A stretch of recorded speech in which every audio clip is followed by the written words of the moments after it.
Greetings and salutations, everyone. My name is Jermaine Kearse, and welcome to my YouTube channel. Today, we're going to be talking about the fantasy football hidden gems for Week 7. Now, for those of you familiar, for Week 7 of the fantasy football season, I went out and I scoured the earth in search of these powerful hidden gems in order to complete my already deadly fantasy football lineups. Now, if you're any familiar with the Fantasy Gauntlet, you'll know that the 6 hidden gems are capable of raining down insane amounts of fantasy points on your opponents on a weekly basis. So, for the next 30 or some odd minutes, I'm going to be going over the 6 hidden gems for Week 7 to give you guys an advantage within your fantasy leagues, to give you the upper edge on players that many other people may not be thinking to start and or pick up for this coming season or maybe perhaps this coming week. So that's exactly what I'm going to do. And we're going to begin by first thanking all of our subscribers. Thank you guys for all the support, continuously going down to the comment section. Great comments. Funny guys down there. It's, ladies and gentlemen, you guys are amazing. So without a doubt, I will get to your questions before Sunday. But again, thank you for the support. And let's get right into it, shall we? Ooh, no, that's not it. Hey, everybody. Look, listen. This fantasy gauntlet, it may be majestic. It may be powerful. It may be giving me insight that it's just corroding my brain a little bit because it's just too powerful at some points. But the fact of the matter is, you cannot use this thing on a razor mouse. It is impossible. Therefore, I spoil a little bit of the fantasy hidden gems. But as of right now, we're going to be talking about Willie Snead as the Power Stone. I traveled to Baltimore, Maryland this week to collect Willie Snead as the Power Stone. Now, there's a lot of purple on the screen right here, and that is done, by coincidence, by accident, but it happened. Either way, we're talking about Willie Snead as the Power Stone. Now, why are we talking about Willie Snead? When I was, thinking about who should I maybe target this coming week as a sleeper, I thought about, okay, who's a guy that is consistently putting up quiet amounts of fantasy points and being pretty much fantasy relevant going into Week 7? And if I ask many of you in the comment section, what do you think about Willie Snead? Well, we all know consensusly he is behind John Brown and Michael Crabtree within the hierarchy of the Baltimore Ravens receiving options. He is the number 3 guy. He was brought in this past offseason after being with the New Orleans Saints for a couple seasons, in which he was pretty productive with the Drew Brees offense. He's brought in to be a valuable part, and that's what he's been thus far this season. Willie Snead, yes, he may not have as many opportunities as John Brown or Michael Crabtree, but thus far this season, he's been pretty good.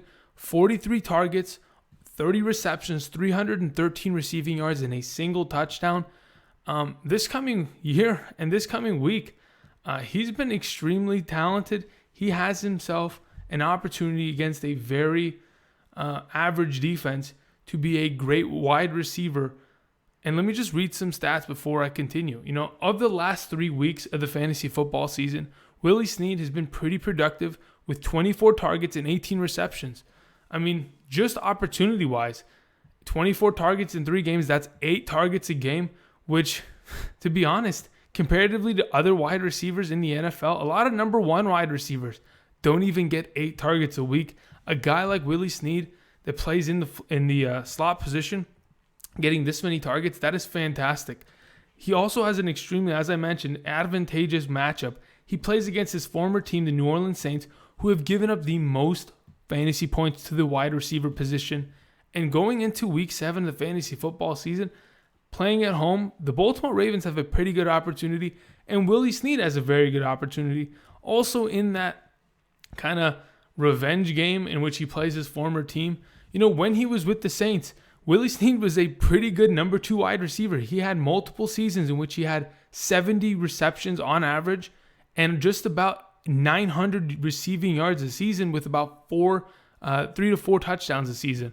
He was a great part of that New Orleans offense. Yes, in 2017, he dealt with many injuries, therefore he wasn't able to play, but brought into the Ravens as a number 3 wide receiver. I think going forward, Willie Snead will continue to be more and more of an option in the passing game as the Baltimore Ravens continue to be successful in the passing game. This coming week, I really like Willie Snead. I think as a flex, perhaps wide receiver 3 going forward, Willie Snead has a very good opportunity to be extremely fantasy relevant. And, in your full point PPR leagues, this guy's been double digits as of the last 3 weeks. In half point PPR, he's been, that 8 to 10 range. And I think it's just going to continue to be as solid. He is a very, very safe floor going into this coming week. And therefore, I like him as my Power Stone. And that's Willie Snead for you. Let's move on to the next hidden gem. We're talking about CJ Beathard. Okay, here's the deal, people. Okay, my Space Stone so far this season has been pretty shit. Okay, I'll man up to it. I don't really care.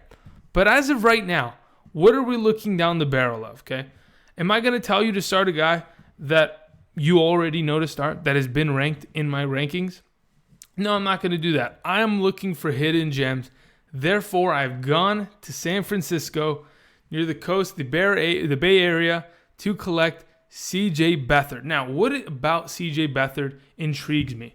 Well, there are many things, but particularly thus far this season, in his 3 starts, CJ Beathard has averaged nearly 300 passing yards a game with 2 touchdowns per game. He turns over the ball here and there, right? Multiple times a game, in fact, right? He'll throw 2 picks. That is a guarantee. Okay, CJ Beathard isn't a franchise quarterback. He's a backup quarterback who's been put into a situation due to the injury to Jimmy Garoppolo. Now, here's the thing. I think CJ Beathard playing against the Los Angeles Rams this week, it's not a bad matchup for him, right? The Los Angeles Rams have given up their fair share of points to the wide receiver position. In fact, they've given up 10 pass or receiving touchdowns to the wide receiver position thus far this season. So where does that leave, Marquise Goodwin or Pierre Garçon, Trent Taylor, Dante Pettis, good old, what's his name? George Kittle. Where does it leave them? I think there's a good possibility that the San Francisco 49ers, yes, they're going to get blown out. Their defense is not going to be able to handle or sustain the amount of output that the Los Angeles Rams do. So therefore, CJ Beathard is going to be playing from behind majority of this game. He will be forced to throw the ball. He's going to turn over the ball. But since Aqib Talib has gone out with injury for the Los Angeles Rams, this pass defense hasn't been great. CJ Beathard over the last couple weeks has been pretty good. And this 49ers offense is able to score points. In my opinion, this coming week, as a hidden gem, CJ Beathard is a guy that could have some pretty good value. I know it's a very deep play, but that's the point, people. And as of right now, I like his matchup. I like what he's been doing as of late. I like what statistically he's been doing. And with Kyle Shanahan as the offensive coordinator, you know that the quarterback position is always going to be relevant because they're going to throw the ball. I mean, to be honest, he's playing better than what Jimmy Garoppolo was doing prior to his injury. In all honesty, he is. He is playing better. And we know CJ Beathard from the year prior in 2017. He's comfortable within this offense. He, manned and was the lead quarterback of this offense, was the main leader of this offense last season prior to the 49ers trading for Garoppolo. So we've seen Beathard within this organization produce. And to be honest, I like him this week. Therefore, he's my Space Stone. Let's move on to the next guy I want to talk about. We're talking about the Reality Stone. Now, here's the reality of the situation, ladies and gentlemen. It's pretty plain and simple. If you haven't heard, Carlos Hyde of the Cleveland Browns has been traded to the Jacksonville Jaguars. Now, if this is the first time you're hearing it, well, you're about maybe 12 hours late. I'm not sure. Something around there. Maybe 10 hours, 8 hours. But you're a little late to the party, but that's why you're here. I'm here to give you some information in order to help your fantasy lineups. So, here's the thing about Nick Chubb. Now, earlier this week, I talked about Duke Johnson, who is another running back within the Cleveland Browns organization. And I had him ranked this week against the Tampa Bay Buccaneers as a, top 36 running back. I said in a flex position, in a PPR, Duke Johnson can be valuable. Now, going forward, with the departure of Carlos Hyde, I think Nick Chubb is going to step up. He is going to work the first and second down reps. And going forward, he is going to be a consistent player that you can start, in my opinion. And especially in this coming week against the Tampa Bay Buccaneers, I see Nick Chubb having a pretty decent week. There is a possibility that Duke Johnson a guy who's a third down back, which, in the last couple of years has caught 60-plus balls here. There's a good chance that he gets a little bit of the first and second down work. But honestly, that's not what they brought in Nick Chubb to do, and they're not going to just leave him on the sideline. There's a reason that the Cleveland Browns were ready to trade away Carlos Hyde, and they're ready to start this new regime, this young team with Nick Chubb in the first and second down. If he is available on your waivers, which in many leagues he's going to be, unless there's a possibility that many of your league mates have heard about this information. I think going forward, and especially in Week 7, Nick Chubb, Duke Johnson, they're both guys that warrant a pickup and perhaps a play at the flex position this coming week, because going forward, they are going to be extremely valuable. I'll talk a little bit more about the situation tomorrow on the injury videos, whether when it comes to Carlos Hyde and TJ Yeldon. But as of right now, when it comes to the reality of the situation, Nick Chubb going forward is going to have some great value if you can, perhaps trade for him. But, many people aren't blind to the situation. Or if you can for sure pick him up. And if you already have, congratulations. I think he's going to be a pretty good flex start this week against the Tampa Bay Buccaneers, who have given up the 8th most fantasy points to the running back position, who just recently fired their defensive coordinator, a team that defensively is in shambles. They've given up the most points to the quarterback position, most points to the wide receiver. They're awful. They're terrible at defense. And where does that leave the Cleveland Browns? That leaves them with a pretty good opportunity this week to move the ball, get down to the goal line. And who do you think they're going to hand off the ball to on the goal line, on the 2-yard line? It's going to be Nick Chubb. It's not going to be Duke Johnson. Therefore, he's my soul stone for this week. And he's a part of this beautiful, majestic fantasy gauntlet. Okay, let's move on to the next person I want to talk about. The soul stone, we're talking about CJ Uzomah. Now, for many of you who haven't heard me, for the last couple weeks, I've been yelling this man's name from the bleachers, okay? Here's the deal. A couple weeks back, I think about 3-4 weeks ago, I was crying for Tyler Eifert because, goodness, did I want Tyler Eifert to be good? He was beginning to be great, right? We were seeing glimpses of the old Tyler Eifert. He unfortunately had a season-ending injury, and to be honest, Tyler Kroft, with that fractured foot, there are a couple sacrifices that were made. Tyler Eifert sacrificed himself, and Tyler Kroft has sacrificed himself in the name of the Soul Stone in order to give CJ Uzomah an opportunity to be the starting tight end for the Cincinnati Bengals going forward and to have a very good fantasy season. I think from what we've seen as of the last couple weeks, they're using CJ Uzomah in many different packages. We've seen tight end screens. We've seen him work up the field. We've seen him play outside. We've seen him be used diversely because of his ability to catch the ball, be able to play inside, even block. He's a pretty diverse and dynamic tight end. The way I see it coming into this week, CJ Uzomah plays against the Kansas City Chiefs defense. Now, you heard me be saying Andy Dalton should be starting, Tyler Boyd should be starting, Mixon, AJ Green. These are all players you should start because this defense gives up points in bunches. Now, the fact of the matter is, the Kansas City Chiefs have given up the 3rd most fantasy points to the tight end position in half-point PPR scoring. Going forward and in this coming week, I think CJ Uzomah, if he is sitting on your waivers and you are struggling with perhaps bye weeks or injuries or perhaps an inconsistent tight end, I think CJ Uzomah, if he is there available for you, should be 100% a pickup. He is a hidden gem for this coming week. And going forward, I will not mention him again as a hidden gem because this is his breakout week, ladies and gentlemen. It is going to happen. Therefore, he is the soul stone.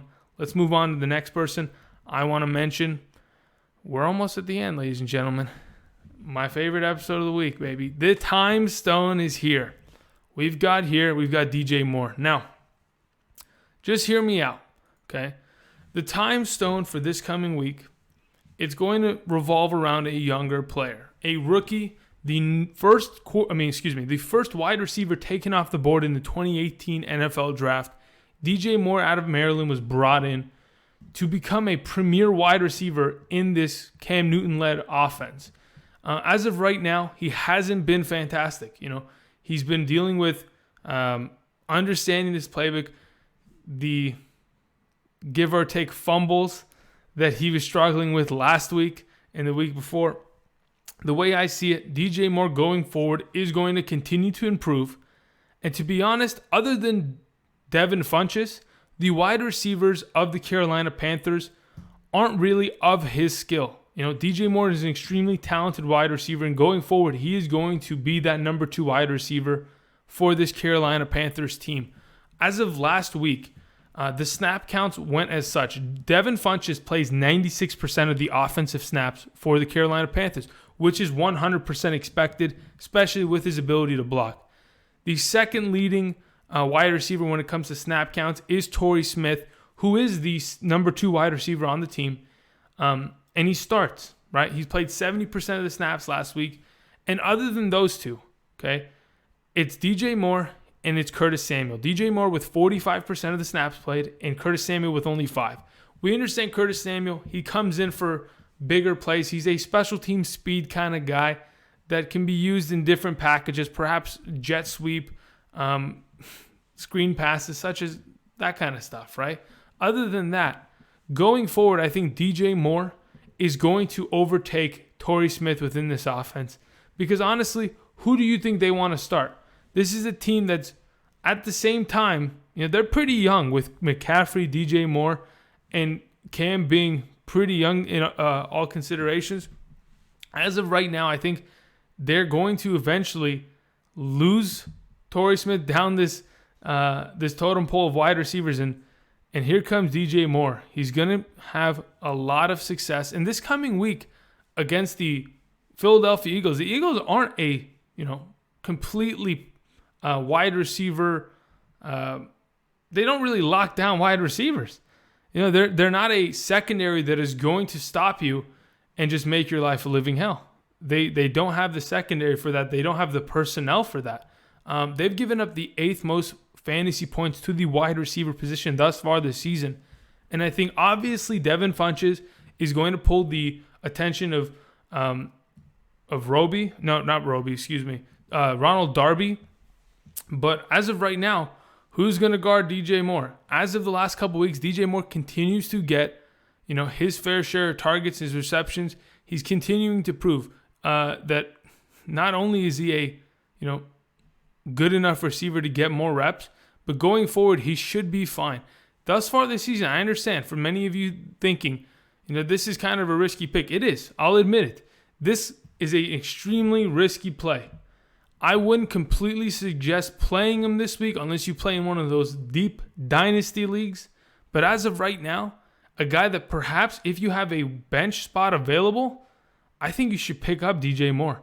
Going forward, he's going to find some value within this team, and he's going to be fantasy relevant. I can be assured of that.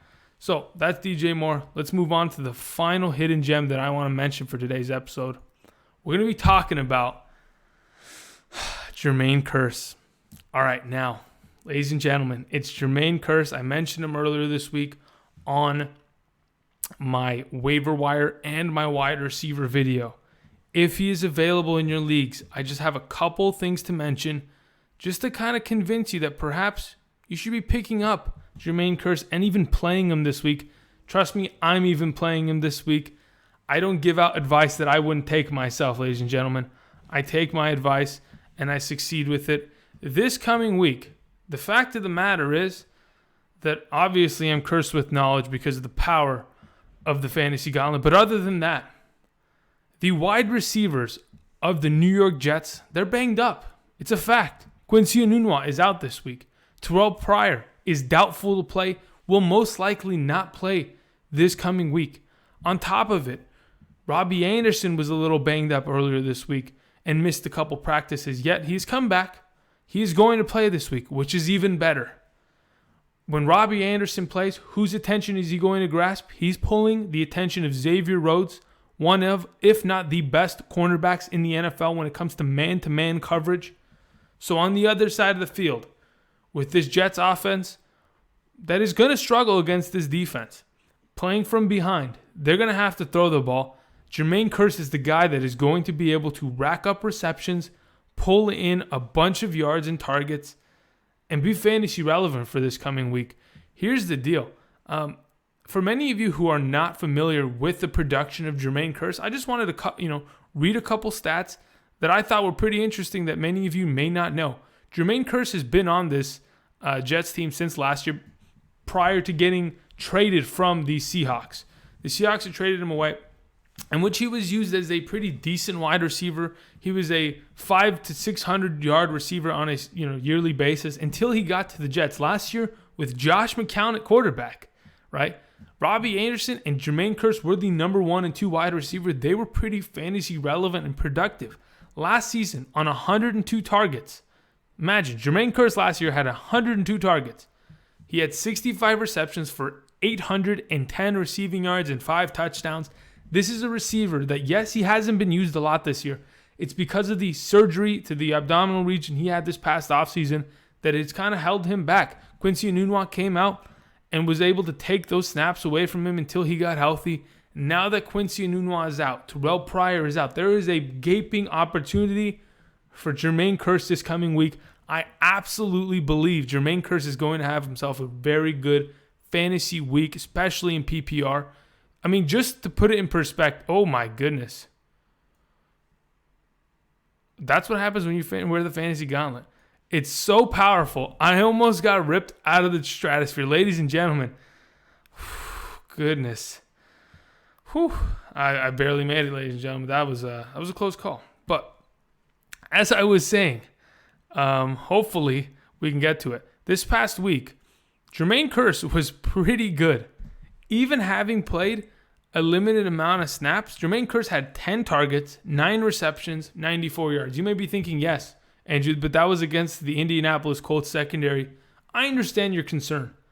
But this Jets offense, it shouldn't be underestimated. They're a team that is, their quarterback, yes, he's young, he's a rookie, but he's pretty good.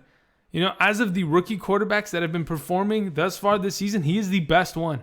On top of that, their offensive line, we know they've rushed for, 200 yards in that specific game, but their offensive line is steady. They're stern. They're not going to be giving up a bunch of sacks going into this week. And we know that their defense can be exploited. We've seen it a lot this season prior to this coming week.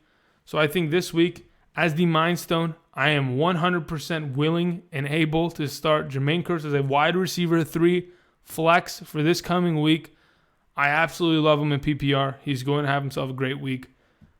And that will complete the Fantasy Gauntlet, I just want to thank everybody for watching. And if you have any questions, please go down in the comment section. Let me know. Start or sits, any of the above. But before we leave, I just wanted to talk a little bit more about the situations for this coming week. Here's a couple thoughts, in my opinion, that I will mention a little bit later, probably tomorrow in my injury video, but just to throw it out there. As of right now, as I mentioned before, Carlos Hyde has been traded. So where does that leave TJ Yeldon? Where does that leave Leonard Fournette? Well, perhaps the fact of the matter is that the Jaguars know a lot more than we do. Maybe Leonard Fournette is really, really banged up. Perhaps Leonard Fournette may not come back for, another 4, perhaps 5 weeks. There's a possibility of that. Just like the Devontae Freeman situation earlier this season, the organization is not letting up a lot of information. They are not keeping us, the public, the press, in the loop. Well, they're obviously not obliged to do so, but as of right now, I'm just a little worried about Leonard Fournette. For those of you who own him, just be careful. For those of you who own TJ Yeldon, well, congratulations. I'm sorry.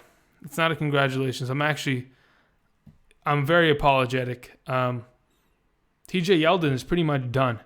After this week, whether he plays or not, because I know he's been a little banged up, it's going to be Carlos Hyde exclusively. Carlos Hyde is a very good running back. We've seen that so far this season, and we saw it last year within that Kyle Shanahan offense. He is able to play, in between the tackles up the middle, and he's been able to play in the passing game, which last season he had 45 plus receptions in the Kyle Shanahan offense. So I think, the Jaguars decided there is a guy over there in Cleveland that they're trying to get rid of on a 1-year contract. What are we thinking? Do we want to make that run this year? We don't have a healthy running back. We need one. We need someone to establish the run. That's going to be Carlos Hyde. If you are a Carlos Hyde owner, this is very good for you. Honestly, I think this is a 100% better situation. I think within this offense, it is going to improve everything. This might even improve the production of Blake the Snake Bortles. But as of right now, I think this is an extremely positive situation for everyone except for Yeldon and Fournette owners, because owners of Chubb and or Duke Johnson are going to be extremely happy with this news, because it only brings fantasy value to their prospective players. As of right now, on the surface, I'm pretty happy with all things that have occurred within this trade. So you get a thumbs up from the gauntlet from me, okay? Dude, can I get an look at this. It's a perfect thumbs. Yeah. All right. Now, the next thing I want to talk about, it has to do with injuries, but I just wanted to mention this before I left, because why not? Let's just go ahead and talk about this. I want to talk about Marshawn Lynch. A little bit of information came out earlier today saying that Marshawn Lynch, according to the organization, is dealing with a substantially painful groin injury that he's been dealing with thus far this season, and that he is going to be out to up to a month. Yes, they are on the bye week for this week. There is a chance that Marshawn Lynch doesn't play for the next 2, perhaps 3 weeks. And just that considered, who do you target if you're a Marshawn Lynch owner? Who do you target if you're not a Marshawn Lynch owner but want to get a piece of this backfield? Well, it's 100% Jalen Richard. It's without a doubt, ladies and gentlemen, Jalen Richard is the number one. Receiving options within this team. We know for a fact that earlier this week, Amari Cooper, they came out, the Raiders organization said, we want a first-round pick for Amari Cooper. Good luck getting that. Honestly, I understand he's a good wide receiver, but who is willing to come out and give up a first-round pick for a guy that hasn't been able to produce as of late? If he's put in an offense that is capable of throwing him the ball, let's say, for example, he goes to the Saints, oh my goodness, imagine that, people, as a number 2 wide receiver next to Michael Thomas. How beautiful would that be? But as of late, Jalen Richard in the passing game, fantastic. Let me just read some stats when it comes to fantasy points. This season, Jalen Richard has put up in half-point PPR a couple good games. 12.4 fantasy points, 8.9 fantasy points, 8.7 fantasy points, 8.6 fantasy points. And that has nothing to do with running the ball. Going forward without Marshawn Lynch for the next month, Doug Martin is going to be given some handoffs, but honestly, Doug Martin is a bum. We know that. We've seen it. We've had visual evidence of it. So maybe Jalen Richard gets used a little bit more in this running game, and his value goes up, and especially in PPR with the amount of receptions, the amount of targets he continues to get on a weekly basis, why wouldn't Jalen Richard be a guy that you should target? I understand he's on the bye week. That's a helpful thing for you. That makes sure that he is on the waivers for this week. Just want to read some targets. So thus far this season, okay, in those couple games that I read, 11 targets, 9 receptions, 6 receptions on 7 targets, 6 receptions on 6 targets. And this past week in Seattle, in London, he had 7 receptions on 8 targets. In a PPR, this dude is putting up double-digit fantasy points in almost a majority of the weeks. And the way I see it, going forward without Marshawn Lynch, it gives him even more of an opportunity. So therefore, maybe you should think about going for Jalen Richard. I understand he's on bye, but for next week, put him on your bench perhaps if you have an available spot and you are limited at the running back position. I think he's going to be good going forward. Anyway, I just want to thank everybody for watching again. I appreciate it. Appreciate all the support. I will get to your questions soon after I upload this video. And other than that, I just want to thank everybody for watching. And until next time, I'll see you guys. Thank God it's Friday.